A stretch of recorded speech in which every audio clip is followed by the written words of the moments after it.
Hey gamers, we've got some big news today about the future of PlayStation emulation on Android. If you've been following the RPCS3 Emulator, there's an important update you need to know. But don't worry, it's not all bad. Stick around as we break it all down.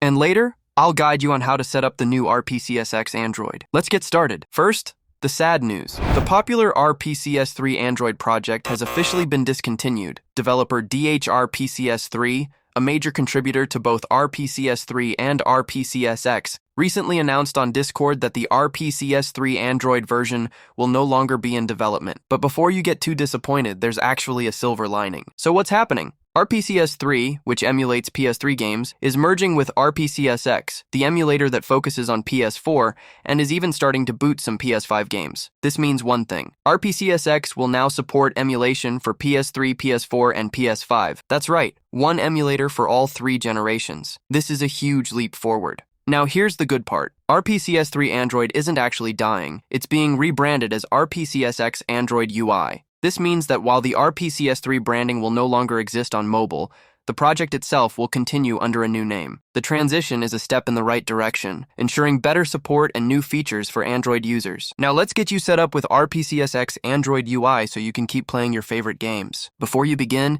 you need to have three essential files: the RPCSX app, the PlayStation firmware, and your PS3 game files. Now install and open the RPCSX Emulator Android. Next, you'll need the PlayStation firmware. Like RPCS3, RPCSX requires official firmware to run games properly. You can download the firmware from Sony's official website and place it in the appropriate directory inside the emulator's file system. Finally, you need PS3 game files. RPCSX supports PS3, PS4, and even some PS5 titles, so make sure you have the correct game formats. Place your game files into the designated folder on your device and then load them through the emulator's UI. Now you can tweak the settings for the best performance. Depending on your phone's hardware, you might need to adjust the graphics, frame rate, and controller settings. Experiment with different configurations to get smooth gameplay without lag. And there you have it. While it's sad to see RPCS3 Android being discontinued, the new RPCSX Android UI brings even more potential to mobile gaming. With support for multiple PlayStation generations, this could be a game changer. What do you think about this update? Let me know in the comments. If you found this video helpful, don't forget to like, subscribe, and hit that notification bell for more updates on emulation and mobile gaming. Until next time, happy gaming.